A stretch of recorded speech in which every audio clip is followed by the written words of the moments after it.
Yesterday we have been seeing a lot of small talks. There is the handshake. The They're game too tired to talk. is And here we on. go, e4, e5. Good old Spanish. Magnus adjusting, plays a6. Looks like no nonsense, both sides. Playing their main openings, bishop e7, rook e1 or d3. Yeah, rook e1. Duda's a classical guy. Let's see if he goes c3, telling Magnus, please show me the marshal now. a4, b4. Okay, a very fashionable line, very trendy Magnus line. not sticking with his rook b8, bishop b7 lines, which we both had the pleasure of studying during the World Championship match. But instead he goes for b4, which has always been the main line, but Magnus historically hasn't liked it that much. Yeah, and it's interesting that after a4, b4, d4, d6, after d takes e5, he captured with the pawn. Yeah. Normally people take with the knight, it's simpler, but he's trying to keep more pieces on the board. There's some old line, bishop c5, h6, queen e7, and so on. I'm sure we both looked at it at some point in the 2010s, but don't ask me for details. Yeah, it's one of those mysterious positions. I believe this whole knight v2 was brought in by Grishchuk in the candidates tournament in London 2013. I think that's when it was introduced, and people took it very seriously. A lot of high level clashes there. I never liked it for black just aesthetically because you have these weaknesses on the queen. So that's why I always liked these bishop b7, rook b8 lines Magnus used to play. But here, it's back to the roots. I'm not sure about the move order, queen e7. Maybe allowed bishop d5. If memory serves, there was some h6, queen d6 setups. Anyway, some subtleties. A little easier to play for white. Bishop d5, knight b3 is a typical idea, but I'm not sure how much it does here. And they just develop pieces, queen e2. Yeah, now things have stabilized kind of after the trade of light squared bishops. Black's queen gets a very nice little square on e6. On the other hand, white gets easy development. We see knight b3, bishop e3. After the trade of bishops, there will be a lovely c5 square potentially for white's queen or the knight in an endgame. At the moment, knight c5 probably will be met by queen c4. Queen c4, yeah. Black looks solid enough, barely. Some counterplay though with queen c4 to keep the balance. And if white goes queen c5, then we can kick it maybe as some knight d7. Yeah, it's a little bit too early. Also, Rook b8, somewhere rook some b5. rook b8. Yes, exactly.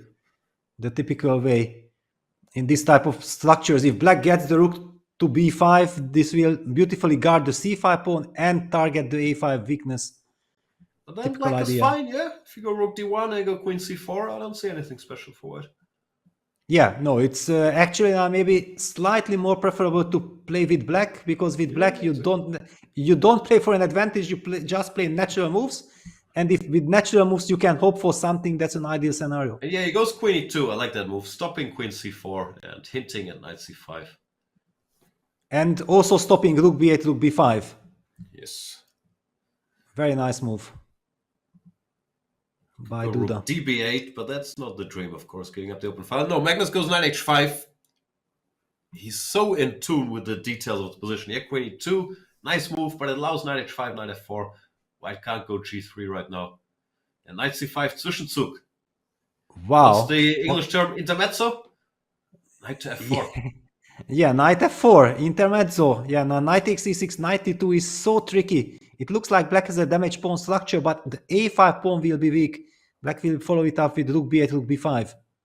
Yeah, Magnus doesn't love that pawn structure only. And look, more subtleties. King f1, he doesn't take the knight, but black could go knight g3, also breaking the white structure, and he does. Takes. Some clever stuff. But now black is a little better, no? Rook b8, rook b5. Yeah, also 1 minute up on the clock, but I wanted to refer to that incredible, legendary Magnus Carlsen Levonaronyan game when this a5 pawn was finally captured, and it was actually a mistake to capture that pawn. So these positions are very tricky. But black can put the rook on d6. Yeah, black's very solid. King comes, rook d6, and rook b8, rook b5 is always lurking as a plan. Duda has to be careful here. This could be a vintage Magnus Carlsen technical performance.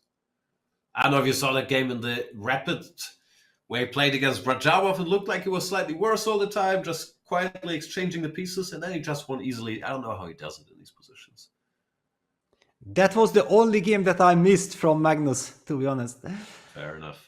I was impressed with it. It was very quiet, but somehow, he always manages to grind something out, even from these slightly worse positions. But I'm not exactly happy with his choice by taking on d1. Wasn't rook d6 much more interesting, putting pressure on Duda's clock?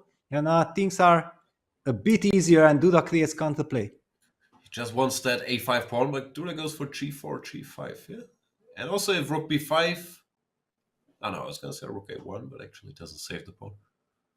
Yeah, it doesn't. Yeah, so king e3, rook b5, g5 takes.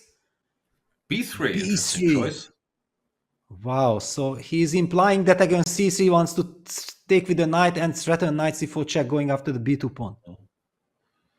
Putting pressure. And no time for Duda. He needs to speed up. Plays rook c1, good reaction. Knight takes a5. No. He allowed knight c4 check. Oh, that's probably bad news. Knight f3, knight c4. Now king e2 just takes and rook takes b2 and black has the passed a pawn. That looks winning, no? This looks winning. Certainly. But c2, okay. Rook c2, rook b2. With a damage pawn structure and some coordination, White's king might come to c3. It's not easy. The a pawn. He brings the king. He's a classy guy.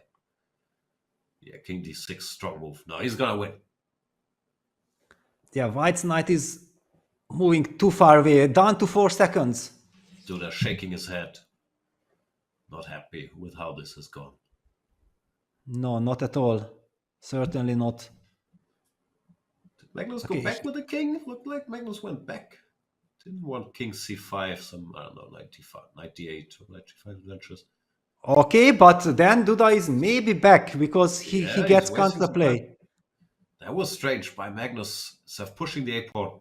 He makes a million knight moves, allowing Duda to coordinate. Yeah, but still, with 5 seconds on the clock, just one mistake and it can cause the game. Magnus setting up a blockade. Surprising. Yeah, I thought he would start with h5.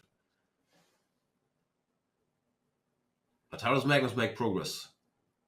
Yeah, that's the key. That's what Jan-Krzysztof Duda has in mind. I'm just gonna sit and wait. The black king is kind of stuck, or at least the pieces are stuck, because always you have to watch out for a timely h5 break. Not obvious. He wants to go some positions change. Some knight d3, knight b4, knight c6. Well, White can maybe go knight a5. Yeah, look at that knight on c4. Beautiful blockade. Knight a5. It might be a fortress. Yeah, Carlsen also not blitzing out the moves. He's looking for a way. One, knight b7, really? After the pawn. Knight b7, now knight f3, then knight takes c5, wins both pawns on the queen side. Duda's surviving this. But still, the g5 pawn can also fall. And then this could be unpleasant. But knight h4, king e3 is making sure that the g5 pawn stays alive. Yeah. Knight g2, knight f4, knight e6. We're still gonna try, but the king comes to g4. And 2 seconds! Enough. Oof. Enough. Knight b8. Into the middle of nowhere. But it's gonna get trapped. Knight c5. Yeah, he blundered the pawn. Because he couldn't go king g4 because of knight c5. Yeah, this is what I felt like. Why do you do this? I'd still be a draw. Yeah, I think it's still a draw, but more work will have to be done. Yeah, this is very tough. With so little time on the clock, I think he will lose it. Knight d7, knight f6. For some knight double attack. Bring the king. Yeah, this is very difficult. Yeah, this is very tough. Knight d4. Carlsen has all the time in the world as long as he doesn't give one of the pawns. And only 2 seconds. King g5, knight d3. Not breaking through just yet. Yeah, not yet. But with only 4 seconds on the clock, this is so tough to defend. Carlsen's shuffling, but not making progress. Yeah, now white has improved his position. Yes. If black ever forces the issue, pawns might get exchanged. King back to f3. 3, So 2. try king h4 to go g5, g4, but knight d7 bothers him. Knight f7. 7. Protecting the now pawn. Knight Knight f6. is to go. Knight h6, knight d7 back, attacking the pawn. But there is this g5, g4, knight takes g4, knight g5 trick. Be careful. Actually, it's... yeah, now g5, king f3, g4, yeah? Yes, it's lost. Yeah. And then black made progress. Now the king can come to f4. This looks winning now. Duda shaking his head. He has to give up the e-pawn. Yeah, this is winning. Yeah, now with 2 pawns up, this is easy winning. Magnus finding a way. Yeah, Duda resigns. Wow. So Magnus has Okay, done well, it